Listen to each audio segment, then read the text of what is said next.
Tiga pasangan bakal calon gubernur dan calon wakil gubernur Jakarta mulai menawarkan gagasan dan janji politik yang muluk-muluk. Para kandidat kian gencar menggelar pertemuan sambil berdiskusi untuk menyerap aspirasi warga Jakarta. Pasangan Ridwan Kamil Suswono terang-terangan berjanji anggarkan 100-200 juta untuk setiap rukun warga atau RW di Jakarta.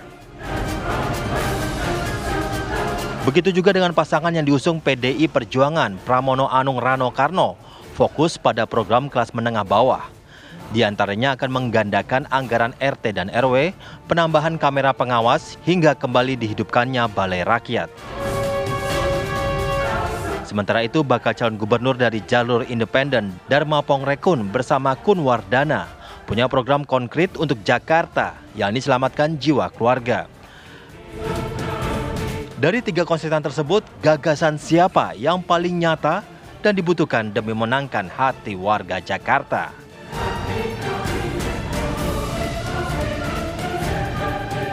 Tim TV One mengabarkan.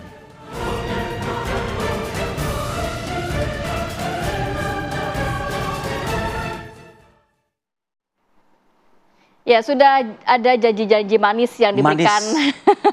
Apakah hanya manis di bibir, tapi realitanya tidak manis? Biarkan para narasumber yang menjawab pagi hari ini. Sudah ada Mas Fahlino Syuib, juru bicara Ridwan Kamil Suswono. Selamat pagi, Mas Lino. Selamat pagi, Mbak Rati. Selamat pagi, Mas Arif. Kemudian juga ada Bang Ciko Hakim. Selamat pagi, Bang Ciko Hakim. Pagi, Bang. Pagi. Juga Pramono Anung Bang, kita santai ya, Bang. Dan ada Bang Ciko juga ada santai lah ya. Ada Bang Nelson Simanjuntak, juru bicara Dharma Pongrekun Kun Wardana. Pagi, Bang Nelson. Pagi. Selamat pagi, luar biasa. Luar biasa. Saat itu juga sudah bergabung bersama kami Mas Agus Pambagio, ini pengamat kebijakan publik yang sudah bergabung via Zoom. Selamat pagi, Assalamualaikum. Pagi, Mas Agus. Assalamualaikum. Pagi Arif, pagi Kameratif. Pagi. Oke, saya mau ke Mas Lino dulu. Mas Lino, kalau melihat ini ada janji dari RK dan juga Suswono, 200 juta per RW. Ini bukan angka kecil kalau melihat data saat ini. Per RW ini hanya dikasih 2,5 juta. Ini naik 100 kali lipat nih. Sebenarnya gimana nanti? Seperti apa konsepnya yang diberikan nantinya? Jadi pertama terima kasih Mbak Rati, Mas Arif. Jadi konsep yang kami tawarkan ini adalah konsep membangun dengan metode partisipatif. Artinya kami menganggap bahwa pembangunan yang sustainable itu akan sangat baik bila dilakukan oleh masyarakatnya itu sendiri. Sehingga timbullah ide dari Pak Ridwan Kamil dan Pak Suswono untuk menggulirkan dana RW sebesar 200 juta rupiah per tahun. Per tahun, bukan per bulan. Bukan per bulan ya? Karena ada yang menyebut per bulan, bukan, ini per tahun. Dan ini sudah mempunyai rekam jejak yang baik karena sudah pernah dilakukan di Kota Bandung sewaktu Pak Ridwan Kamil menjadi wali Kota Bandung. Di saat itu dana RW untuk di Bandung sebesar 100 juta rupiah per tahun. Per tahun untuk mencakup sekitar 1.500 RW. Itu jadi apa tuh dikasih duit kayak gitu? Nah, pertanyaan yang baik, Mas Arif. Dari dana-dana ini, kami inginkan untuk bisa memecahkan masalah sosial kemasyarakatan dari level yang paling bawah. Sehingga banyak masalah-masalah yang seyogyanya bisa diselesaikan oleh masyarakat sendiri, tidak perlu melalui jalur birokratis yang panjang sampai harus ke balai kota. Itulah pendekatan yang akan kami tawarkan. Berarti nanti yang akan diberikan 200 juta per tahun ini hanya untuk RW-RW menengah dan menengah ke bawah. Karena kan cukup banyak permukiman warga yang juga dapat dikatakan sudah tajir gitu ya. Sudah punya juga anggaran yang cukup besar. Apakah juga diberikan juga nggak? Atau nanti menyesuaikan juga dengan RW-RW yang ada? Begitu? Itu akan menyesuaikan. Makanya range-nya adalah antara 100 juta sampai dengan 200 juta rupiah. Karena kita paham setiap RW ini pasti sosioekonominya berbeda. Sehingga kebutuhannya pun berbeda-beda. Sehingga tentu tidak akan dipukul rata semua RW yang mendapatkan. Menteng nggak perlu 200 juta gitu. Sudah ada mungkin anggarannya ya. Tapi nanti pengawasannya gimana? Kalau diserahkan langsung apakah juga nanti bisa efektif menyelesaikan masalah-masalah yang ada di RT dan juga RW tersebut? Pertama dalam tahap perencanaannya tentu kami akan menyediakan fasilitator. Kami mempunyai program satu arsitek, satu kecamatan. Nah ini akan dibudayakan. Ini semacam pendamping gitu? Semacam pendamping. Dan yang kedua ini juga akan ditempelkan melalui kelurahan. Jadi kalau menurut Undang-Undang Nomor 2 Tahun 2024 tentang DKJ, di pasal 15 ayat 7 itu sudah disebutkan bahwa pemerintah provinsi wajib mengalokasikan 5% dari dana APBD untuk dana kelurahan. Nah, ini penyalurannya bisa melalui jalur tersebut. Untuk pengawasannya sendiri, kami merencanakan ini akan menjadi salah satu key performance indicator untuk lurah dan camat yang mengawasi program ini. Salah satu KPI ya? Salah satu KPI, betul sekali Mas Arief. Dan nantinya kami juga akan menyelenggarakan mungkin semacam kompetisi antar RT, RW, kelurahan, kecamatan yang mempunyai ide-ide yang inovasi.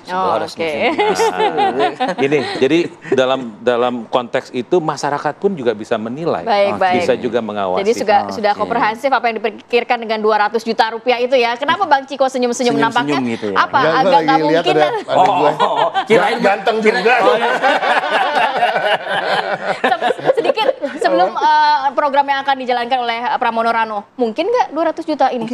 Gini, masalah mungkin tuh belakangan. Yang pertama gini, akan sangat menyenangkan dan menenteramkan warga Jakarta kalau memang ada uang yang unlimited ya. Gitu ya. Kalau kita bicara soal 200 juta, wah itu kecil. Kalau perlu 1 miliar dong. Iya kan gitu. Kalau uangnya ada. Kalau uangnya ada. Permasalahannya ini kan kadang-kadang. Cuma tadi kan biasanya kan dalam janji-janji kampanye kita banyak mencoba untuk menggait suara, kemudian memberikan harapan-harapan pada warga. Saya rasa apa yang disampaikan itu sah-sah saja. Ini kan bagian dari kampanye. Tapi kita juga harus melihat program-program lain yang juga ditawarkan oleh paslon yang sama misalnya. Misalnya kita bicara soal memberikan makan siang gratis untuk semua ojol. Tahu nggak ada jumlah berapa ojol? Ada 1,25 juta ojol di Jakarta doang. Jabodetabek ada 2,5 juta. Nah, artinya apa? Kalau dikasih makan setiap hari, setiap hari dikasih makan, artinya 18 miliar lebih sehari, ya kan? 6 triliunan dalam setahun. Itu udah 6 triliun keluar uang buat ojol makan siang, ya kan? Ada lagi 200 juta, artinya kurang lebih sekitar 3 triliunan, ya kan? Dalam setahun. Sementara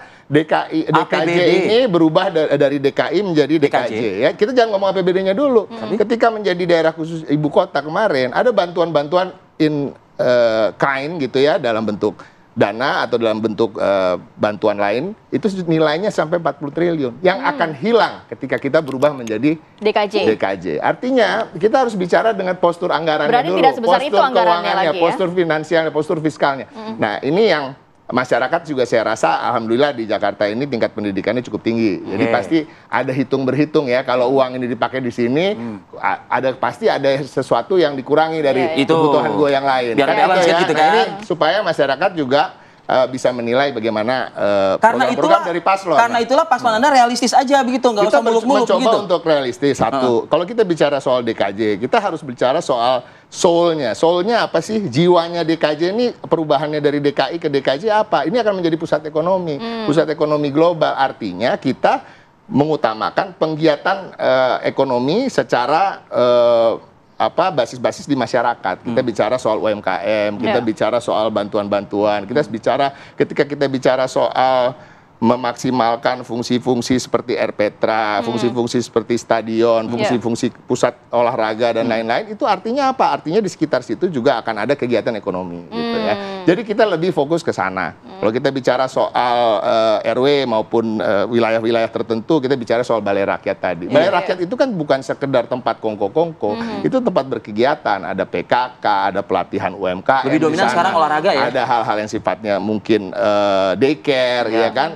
Banyak sekali. Tapi akan ada anggaran yang dinaikkan juga kan untuk RW tersebut kan? Pasti, dan ini bukan insentif. Berkali-kali saya berada di stasiun televisi selalu dikatakan itu insentif. Ini dana operasional. Sehingga kenapa dana operasional itu penting? Kenapa nggak mau nyebut angka sih paslon Anda ini gitu loh?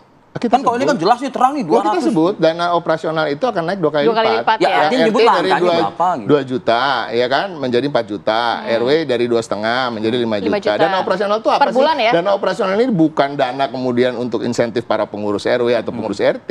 Untuk artinya gini, untuk Arif ketika ngurus KTP kan sering bolak-balik, suruh fotokopi sendiri, suruh apa sendiri, itu bisa dilakukan sehingga lebih cepat, ya kan? Lebih dilakukan oleh pengurus RT dan pengurus RW sehingga semua itu proses lebih cepat. Time is money. Ya kan, kecepatan pengurusan hal-hal seperti itu tentunya akan banyak.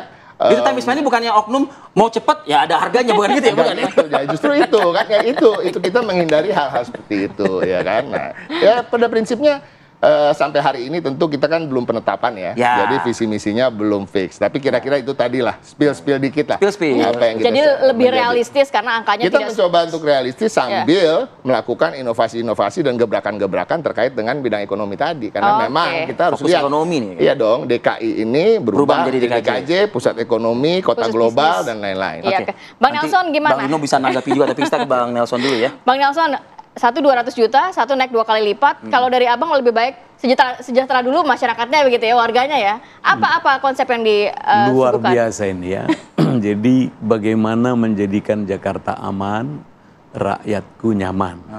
Kita memang akan menjadikan Jakarta itu kita wujudkan pusat perekonomian yang secara nasional, global, mandiri, beradab dan tentunya merdeka ya. Perlu biaya. Tetapi jangan lupa, kita punya regulasi. 2022 Pergub yang terakhir juga masih menetapkan RT 2 juta per bulan, RW 2.500.000, Bandung 5 juta, Bekasi kalau nggak salah per tahun. Terus kalau Bandung mungkin 600.000 per bulan. Satu varian angka untuk sebuah budgeting. Budgeting itu kalau kita lihat ya banyak sekali orang ditangkap. Dari mana dasarnya? 2 ekuivalen, 1 oleh birokrat, dia nyatakan 2.500.000 RW ya, untuk tugas pokok fungsinya. 1 lagi 2.500.000. Andai kata kita menaikkan, ada 1 lagi pengawas keuangan. Itulah parlemen, DPRD. Kita tanya yang wajar itu bagaimana? Apa stok duit yang ada? Yang kedua tentunya bagaimana budget tadi, penggunaannya. Jakarta sudah 450 tahun ini merdeka. Bagaimana kondisinya? Kita ambil evaluasi. Sudah cukupkah? Kan di sana RT ya paling ada 3 sama staf-stafnya. Layakkah ini? Dan jangan lupa dari sebuah negara atau menteri keuangan tidak lebih dari 10%. Ini yang masuk akal. Kalau lebih dari situ mau dikemanain itu yang memberikan budget-budget tadi. Dan orang pun akan, katakan warga tadi hanya melihat budget, uang. Dari sana kita lihat bagaimana pertumbuhan ekonomi, bagaimana membuat rakyat. Sama dia. Nggak dipikirkan sama dia begitu. Nah itu dia, berarti yang dipikirkan budget. Apakah datang dari langit malaikat memberikan? Loh bukan. Bukan dia, bukan RK. Bukan. Jadi ada sebuah postur keuangan yang layak lah. Berapa pemasukan, berapa pengeluaran. Ini kalau APBN dulu rapi sekali. Kalau ada dadakan ini, what the next? Ada apa untuk itu?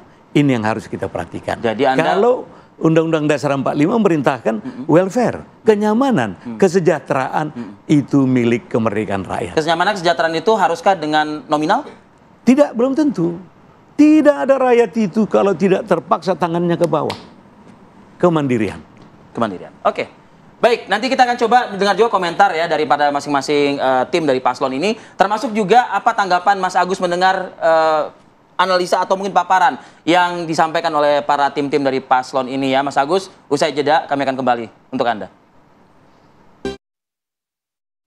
Baik, kembali lagi di Awak Kabar Indonesia Pagi. Kita langsung mau ke Mas Agus. Mas Agus, kalau mendengarkan janji-janji dari para masing-masing tim paslon ini, kira-kira apakah memang ini patut untuk dijadikan prioritas? Dengan angka yang sebesar itu, mungkin nggak sih dilakukan? Sebelumnya selamat pagi semua tim sukses, semoga lancar semua ya, meskipun belum mulai gitu. Amin. Jadi pertama-tama saya melihat gini, di kita itu yang susah kan pengawasan dan penegakan hukum. Nah dari beberapa ini tiga-tiganya punya program yang menurut saya itu menjadi sumber korupsi nantinya kalau dijalankan. Karena sulitnya pengawasan. Tadi dari kalau calon yang pertama kan 120 juta per tahun. Itu mudah sekali dikorupsi. Kenapa saya katakan gitu? Saya punya pengalaman tahun lalu ketika Anies Baswedan punya program menaikkan gizi 12,5 juta, 12.500.000 per kepala per anak. untuk peningkatan gizi, itu yang digunakan setelah saya investigasi hanya 5 juta. Karena dari jenis makanan yang diberikan hanya roti dengan buah, itu yang harganya saya hitung itu mungkin nggak sampai 5.000. Padahal 12.500, jadi 7.500 itu menguap. Saya tanya siapa pengawasnya, lurah dan kepala dinas kesehatan. Nah, ini harus dipikirkan bagaimana mengawasinya 100-200 juta ini, lalu bagaimana variabelnya yang akan diambil. Kemudian kalau yang tadi Mas Pram dan Rano itu kan untuk kelas menengah atas RT/RW, pengamanan. Dan yang memang saya teringat ketika Ahok, itu ada RPtra. Di situ itu menjadi sangat berguna. Saya menyesal kenapa tiba-tiba hilang itu ya.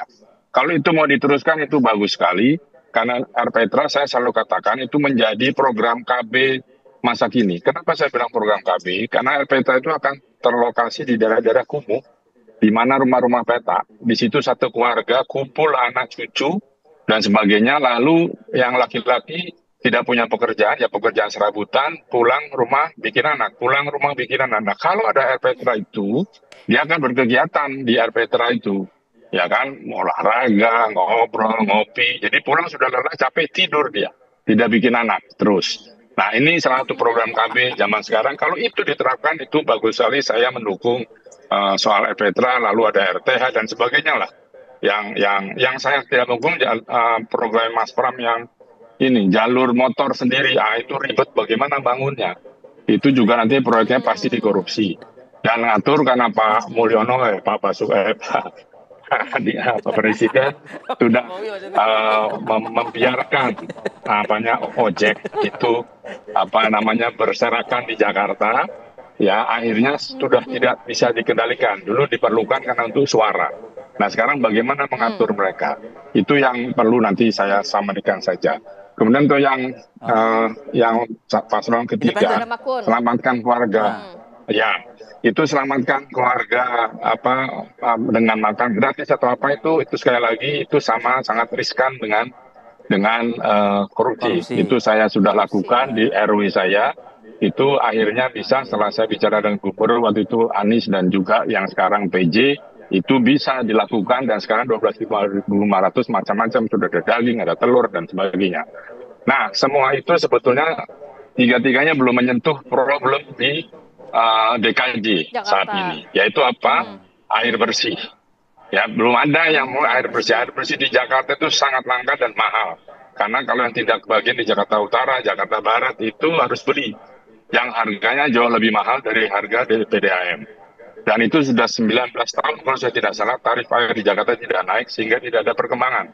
Hari ini sudah dikuasai grup Moya, grupnya Salim untuk itu, tapi belum terlihat bagaimana perencanaannya. Jadi saya pikir air bersih jadi, karena sekarang semua orang ngebor, itu land subsidence Jakarta turun begitu cepat. Ya kan? Nah, terkait juga banjir.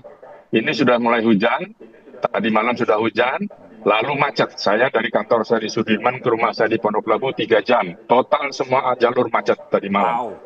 Ya kan? Nah, itu bagaimana? Ya kan? Artinya apa? Harus ada program angkutan umum yang saya belum lihat. Di zaman Anies itu sudah ada Jaklingko dan itu berhasil menurut saya, tetapi masih sedikit rutenya. Tolong itu dibuatkan yang lengkap supaya tidak tercampur yang transportasi yang kecil, menengah, atas dan lalu yang massal yang seperti MRT, LRT dan KRL Jabodetabek. Itu mesti diatur ya supaya jalan.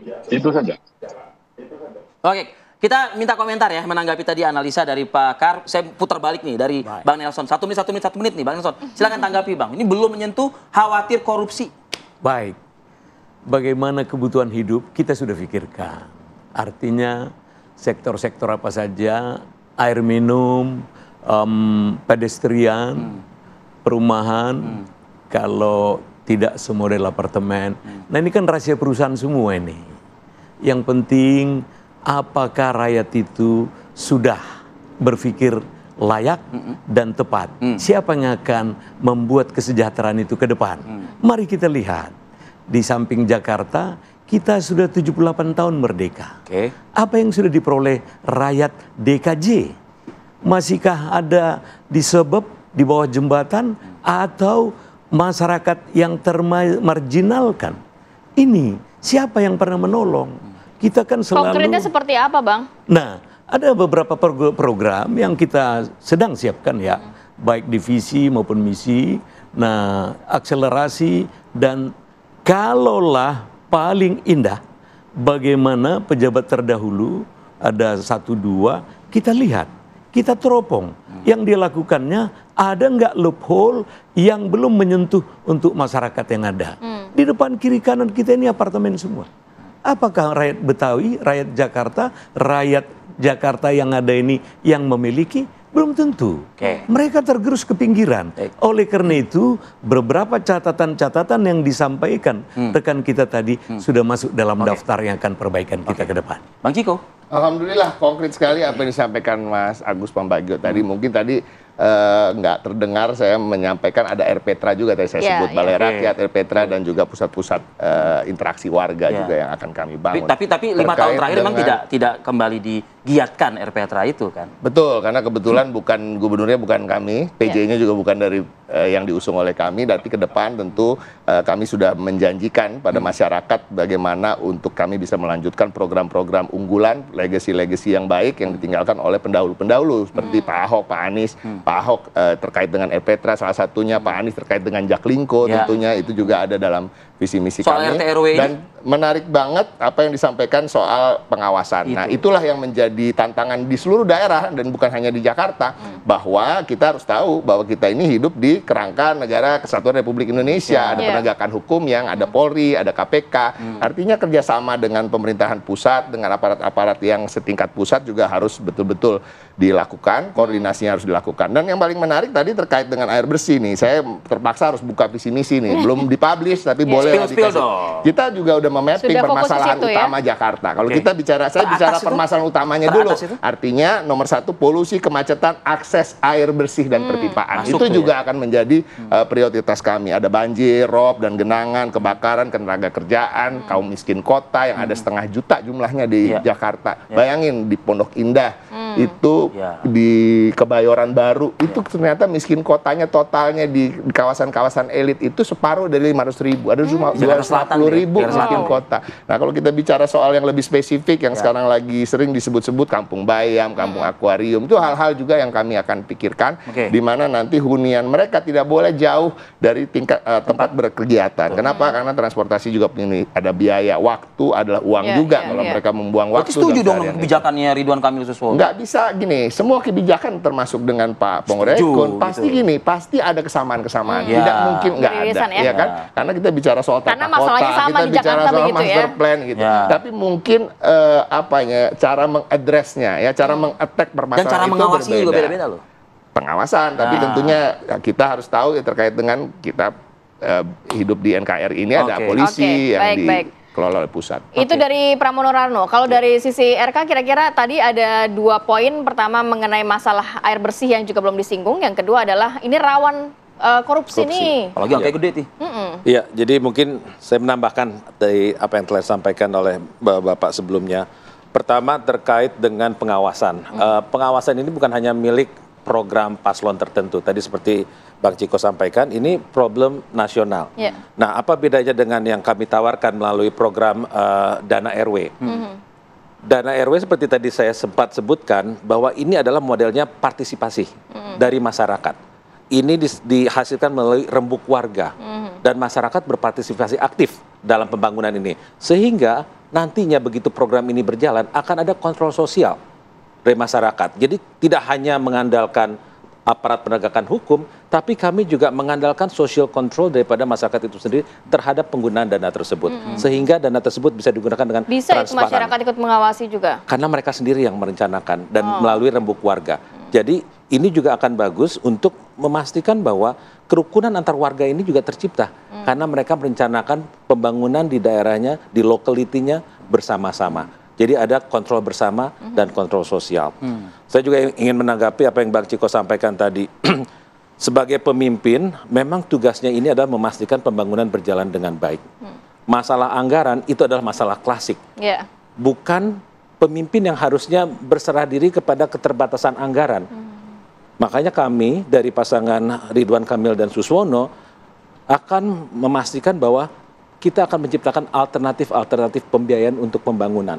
Jadi intinya adalah pembiayaan tidak harus menjadi constraint atau hambatan dalam meningkatkan kesejahteraan. Jadi pembiayaan tidak harus dari pemerintah begitu, dari APBD tidak harus ya? Iya, tidak harus dari APBD. Saja, gitu. Bisa dari alternatif financing yang lain. Satu contoh, obligasi daerah. Nah, ini belum dilakukan di Jakarta. Ini bisa menjadi solusi untuk pembiayaan pembangunan yang tadi Bang Ciko sampaikan bagaimana ini bisa dilakukan. Sangat bisa selama pemimpinnya kreatif dan penuh inovasi. Makanya tagline kami adalah Jakarta Baru, Jakarta Maju yang penuh dengan inovasi. Oke. Baik, kita jeda lagi yuk. Nanti kita akan kembali dengan ulasan yang lebih seru lagi ya. Tetaplah bersama kami. Mas Agus, kalau Anda melihat Mas dari analisa kebijakan publik Mas, seberapa sih Mas persentase kemungkinan barang-barang ini semua goal gitu secara optimal, maksimal, janji manis, visi misi ini begitu loh, nanti dijalankan oleh mereka yang akan menang dalam kontestasi pilkada ini? Gini, janji politik itu kan tidak wajib dilaksanakan, tetapi secara sosial harus dilaksanakan. Nah, sekarang yang penting dia bisa sukses kalau ada pengawasan dan penegakan hukum. Itu saja. Masyarakat tuh ikut saja kok. Apalagi kalau kita bahas masalah menengah ke bawah. Kemiskinan kota kita di DKJ meningkat ketika ojol itu didiamkan oleh pemerintah. Padahal itu kan bukan lapangan pekerjaan.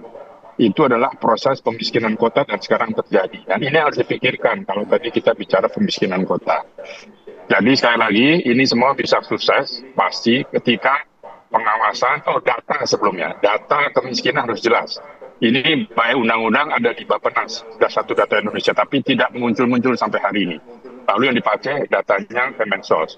Oke saja, yang penting data itu harus akurat, kemudian juga tadi pengawasan dan penegakan hukum. Tanpa tiga itu mustahil pergerakan atau program untuk masyarakat menengah bawah itu bisa berjalan dengan baik.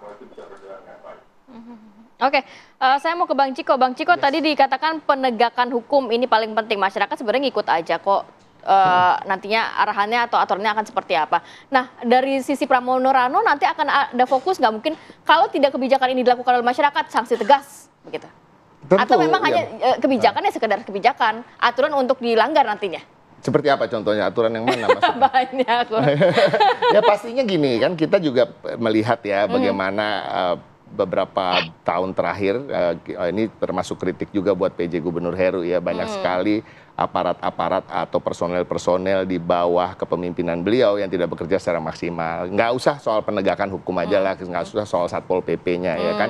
Penegakan yang tapi juga harus juga pendekatannya manusiawi. Ini juga harus diingat. Humanis ya, nggak bisa juga penegakan yang sifatnya betul-betul saklek ya kan. Orang betul-betul dikejar-kejar di jalan, berjualan di kaki lima, kemudian dikejar di jalan tanpa memberi. Kan, Bang Ciko? Penting, tapi sebelum melakukan itu tentunya kan kita sebagai pemerintah harus mengayomi, artinya apa? Memberikan ruang dong. Ada sosialisasi, memberikan edukasi. ruang dulu. Artinya memang kenyataannya ada pedagang-pedagang itu. Ruang itu harus diberikan. Itu kenapa kita ingin menggiatkan namanya Balai Rakyat. Kita menggiatkan RPTRA, kita menggiatkan pusat-pusat olahraga.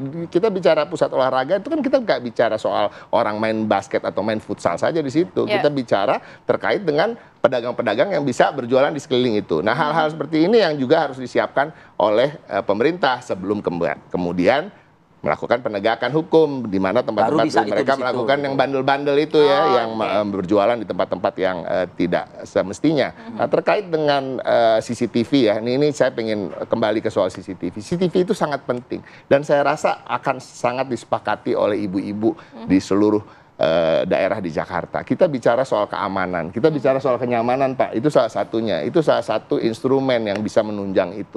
Anak-anak sekarang banyak diculik, ya kan? Perempuan-perempuan banyak dilecehkan. Dan penggunaan CCTV tidak berhenti di situ. Apa keuntungannya bagi ekonomi? Kita bisa melakukan riset di mana daerah-daerah yang memang padat, ya kan? Jadi kita bisa membangun sentra-sentra perdagangan di dekat-dekat tempat yang memang kita lihat dengan data asal kebijakan itu sustain, Bang Ciko. Harus sustain. Jangan cuma 3 bulan, 4 bulan, habis itu rusak tuh CCTV. Nah, untuk tahu sustain, caranya gimana? Lu mesti milih Pram Rano. Ntar kita lihat sustainnya. Bang Lino. Ya, jadi mungkin menambahkan lagi sedikit tadi apa yang telah disampaikan. Jadi untuk pasangan Ridwan Kamil dan Suswono, kami ini mengedepankan dua hal kata kuncinya. Transformasi birokrasi dan juga dialog dengan masyarakat. Sehingga program yang tadi disampaikan di awal terkait dengan dana 200 juta untuk RW, ini sangat ditunggu-tunggu oleh masyarakat. Tapi pertanggungjawabannya berat itu. Memang, tapi sekali lagi, kami merasa program ini akan jalan karena ini adalah program dari rakyat untuk rakyat. Jadi sense of belonging dari masyarakat itu juga akan tinggi. Otomatis pengawasannya pun juga akan berjalan dengan melakukan yang tadi social control. Yakin dan juga pemberian umpan ini tidak akan sia-sia?